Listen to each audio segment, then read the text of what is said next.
Hello everyone, good morning. আজকে হচ্ছে আমাদের লাস্ট ডে ডায়মন্ড হাবড়া। তো দেখো সকালবেলা মুড়ি আর ছানা খাচ্ছি, যেহেতু লুচির ময়দা মাখা হয়ে গেছে, কিন্তু কেউ বলছে লুচি খাবে না। তো 3 কেজি ময়দা মাখা হয়ে গেছে, নষ্ট হবে বেকার। আমরা এখন পুকুরে স্নান করতে যাচ্ছি, জানি না, এমনি তো সাঁতার জানি না, পড়ে গেলে জানি না কি হবে। নাইটি পরেই যাচ্ছি।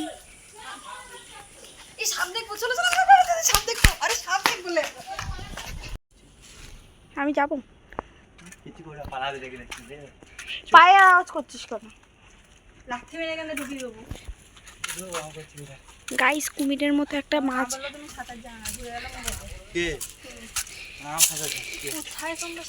এই তো এখানে ছিল কুমিরের মতো। তাড়া করে না তো?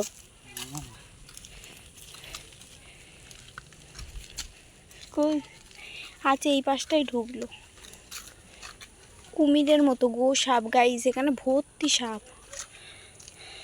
খোঁজা না যাতে বেরিয়ে কি তাড়া করবে বাড়া, বুঝতে পারবি। লাঠিটা দে না। ইয়ে সাপ বের করবে। ইয়ে ওই বড় সামনে বার করব, খোঁচা মারলে ফুট ফুট করবে। কই দেখি, এই যে লাঠি আমি করব। আরে পুকুরে নেমে গেছে।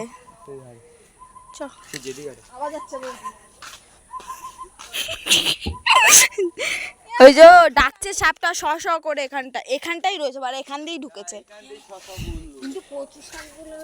হ্যাঁ ঢোকো দেখি। কচু শাক পাতা ঢোকো দেখি। পুকুরে মনে হয় নেমে গেছে না গো? জলে থাকে তোরা? ওই সব জলে থাকে? কুমির জলে থাকলে নিশ্চয় ও জলেই থাকবে। ওই যে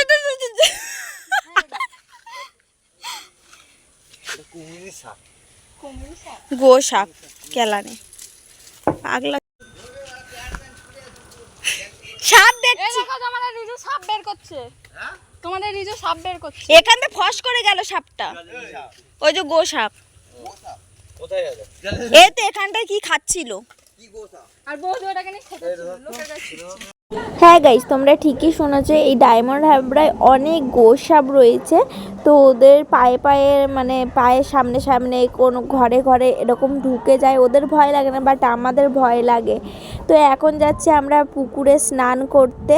তো চলো পুকুরে, আমি তো সাঁতার জানি না, আমার কথা বাদ দাও। ওরা স্নান করবে, সেটাই তোমাদের সাথে শেয়ার করব। পুকুরে কীরকম এনজয় করলাম সেটাও শেয়ার করব। তো আমাদের কলকাতাতে সেরকম একটা পুকুর নেই। তো যেখানেই দেখবে পুকুর ফাঁকা জায়গা প্রমোটিং করতে শুরু করে দেবে। তো বাদ দাও এইসব কথা। তো এখানে গ্রামে এসেছি, পুকুরে স্নান করব না তা তো হয় না। তো আজকে আমাদের লাস্ট ডে, একটু মানে মনের মতো করে আনন্দ করে নিই। তো চলো, সকালে টিফিন করে আমরা এখন পুকুরে স্নান করে তারপরে আবার রেডি হতে হবে, যেহেতু আবার বেরাবো বাড়ির জন্য। তো কটায় ট্রেন আছে সেটা আমি জানি না। তো চলো স্নান করব, কি করব চলো দেখা যাক। না যে তুলবো আর তোলার ক্ষমতা নেই, খালি হাত কাঁপছে। স্লিপ আছে বলো। হাই হাই দিদি চল বিউটিফুল ফুল বলো। তো এই ফার্স্ট টাইম তোমাদের দাদাভাই বললো ক্যামেরাটা অন করো, আমি তোমার ইন্ট্রোটা দিয়ে দিচ্ছি। তো হাই গাইস করে পদ উল্টে আর কি মেরে দিল। তো আমি এখন নামতে পারছি না এই বুড়োটার জন্য, বুড়োটা পা ধরে টানছে। তো আমি জলে ডুবে মরে গেলে আমার ছেলেটা অনাথ হয়ে যাবে। তো যাই হোক, আর ফার্স্ট কথা তো এইটা বুড়োটা পা ধরে টানছিল। দ্বিতীয় কথা হচ্ছে সিঁড়িগুলো প্রচুর স্লিপ গাইস, একবার যদি পড়ে যায় না ভীষণ লাগবে।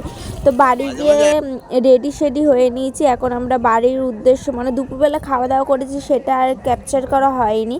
তো এখানে দেখো রেডি হয়ে বসে রয়েছি, আমরা এখন বেরোবো। তো ও রেডি হয়ে নিয়েছি, সবাই মোটামুটি রেডি হয়েই নিয়েছি আমরা। আর একটা জিনিস, খাওয়া দাওয়া করে আমি আর বোন মিলে সাইকেল নিয়ে একটু নদীর পাড় দিয়ে ঘুরে আসলাম লাস্ট টাইমের মতো, যেহেতু বাড়িই তো চলে যাবো, বেকার ঘরে ঘুমিয়ে কি করব। তো যাই হোক, আমি আর আমার বোন মিলে বেরিয়ে গেছি, একটু নদীর পাড় ঘুরে আসলাম। আর এই ফার্স্ট টাইম মানে নদীর পাড় দিয়ে সাইকেল নিয়ে যাচ্ছি, সৌভাগ্যটাই অন্যরকম। তো আগে কখনো ইয়ে করিনি। তো ট্রেনের টাইম হয়ে গেছিলো, তো ট্রেনে উঠে গেছি, দেখছো এখন বাড়ি যাচ্ছি। আর 3 ঘন্টা জার্নি, মানে ভীষণ কষ্ট হচ্ছে গাইস। আর এইসব ট্রেনে না বিশাল কষ্ট, বিশাল লোকাল ট্রেন তো। তো লোকাল ট্রেনে জার্নি করে আমরা চলে এসেছি শিয়ালদা। তো আমরা শিয়ালদার থেকেই ট্রেনে উঠে ডায়মন্ড হাবড়ার গেছিলাম, আবার ডায়মন্ড হাবড়ার দিয়ে শিয়ালদায় এসেছি।